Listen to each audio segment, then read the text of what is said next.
Hello everyone, I am Praveen Jangid.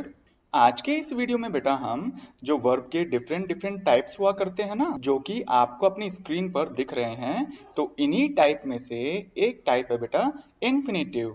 तो आज हम इन्फिनेटिव के बारे में पूरी डिटेल से पढ़ने वाले हैं।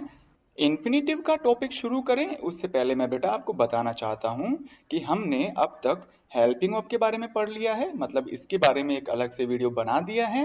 उसी के साथ में जो मेन या प्रिंसिपल या जो लेक्सिकल वर्ब है उसमें आने वाली फिनिट वर्ब को भी कंप्लीट कर लिया है। इस फिनिट वर्ब के लिए मैंने बेटा दो वीडियो बनाए थे।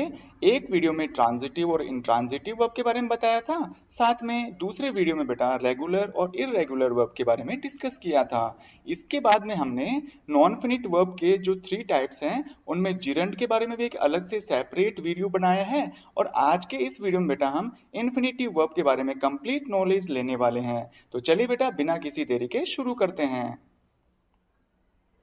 यदि हम बात करें कि इन्फिनेटिव किसे कहते हैं, तो बेटा ध्यान रखिएगा टू प्लस फर्स्ट फॉर्म रूप वाली वर्ब जो वास्तव में वर्ब न होकर सेंटेंस में नाउन के रूप में काम करती है या नाउन के रूप में जिसे लिखा जाता है उसे हम इन्फिनेटिव वर्ब कहते हैं। अब ध्यान रखिएगा बेटा कि सब्जेक्ट और ऑब्जेक्ट सेंटेंस के ये दो ऐसे भाग हैं जिनमें कि हम नाउन या प्रोनाउन को लिखा करते हैं। चूंकि इन्फिनेटिव का यूज सेंटेंस में वर्ब के रूप में नहीं किया जाता है, ये हमेशा नाउन के रूप में सेंटेंस में लिखी जाती है। इसीलिए बेटा इन्फिनेटिव को हम हमेशा सेंटेंस में सब्जेक्ट या ऑब्जेक्ट के स्थान पर लिखते हैं। तो चलिए इन्फिनेटिव को और बेहतर तरीके से समझने के लिए इसके कुछ एग्जाम्पल्स हम देख लेते हैं। अगर हम फर्स्ट एग्जाम्पल की बात करें तो इस एग्जाम्पल में लिखा हुआ है Ashok pledge cricket. Ashok cricket खेलता है।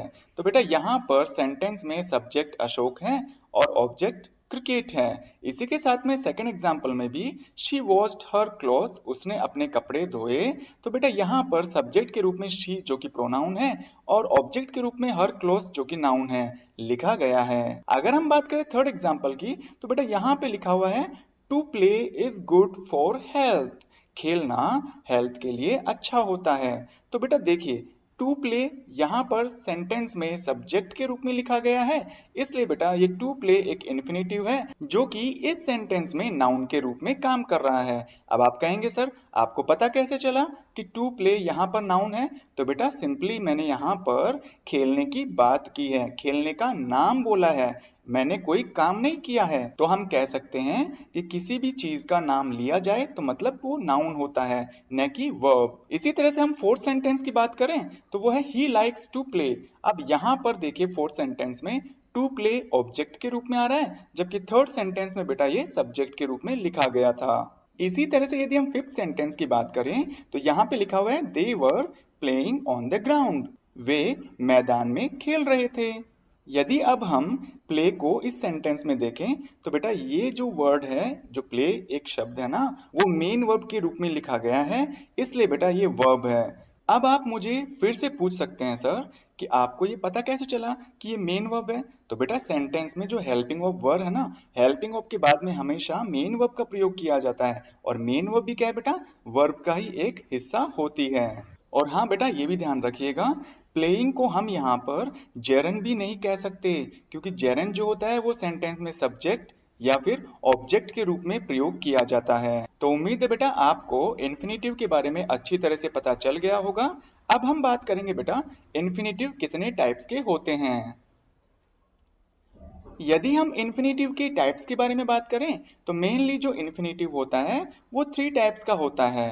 एक होता है बेटा टू इन्फिनेटिव, यानी कि यदि टू के बाद में फर्स्ट फॉर्म आए तो बेटा ये मान लेना कि वो जो इन्फिनेटिव है वो टू इन्फिनेटिव रूप वाला इन्फिनेटिव है।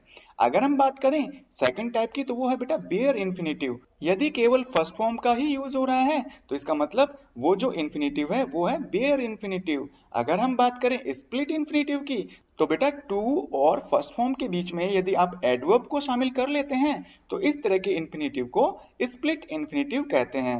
मतलब यहाँ पर इन्फिनेटिव को तोड़ने की जरूरत रहती है, टू को अलग किया, फर्स्ट फॉर्म को अलग किया और इनके दोनों के बीच में एडवर्ब को शामिल कर लिया।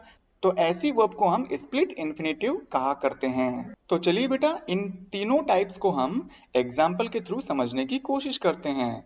फर्स्ट एग्जाम्पल में है बेटा I want to talk with you, मैं आपके साथ बात करना चाहता हूं। तो बेटा देखिए टू प्लस फर्स्ट फॉर्म, ये कौन सी इंफिनिटिव है? To infinitive.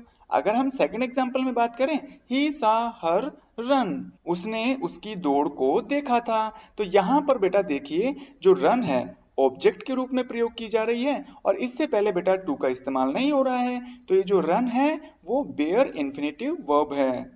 अगर हम बात करें थर्ड सेंटेंस की, तो इसमें लिखा हुआ है to boldly go where no one has gone, कि वहां पर हिम्मत करके जाना जहां पर कोई अब तक नहीं गया है। तो यहां पर बेटा देखिए टू और गो ये एक टू इंफिनिटिव है और इसको हमने तोड़कर इसके बीच में बेटा क्या ला दिया? बोल्डली, जो कि एक एडवर्ब है। तो इस तरह से हम कह सकते हैं टू बोल्डली गो में आने वाला जो टू गो है ये स्प्लिट इंफिनिटिव है। उम्मीद है बेटा आपको इन्फिनिटिव की मीनिंग, उसके एग्जाम्पल, इसी के साथ में जो इन्फिनिटिव के 3 टाइप्स हैं अच्छी तरह से समझ में आए होंगे। यदि वीडियो पसंद आया तो बेटा इसे लाइक करिएगा, अपने फ्रेंड्स में इसको शेयर करना न भूलिए। यदि आप चाहते हैं इसी तरह के वीडियोस आपकी स्क्रीन पर रेगुलर आते रहें तो बेटा इसके लिए आप मेरा चैनल सब्सक्राइब कर सकते हैं। थैंक यू बेटा फॉर वॉचिंग दिस वीडियो।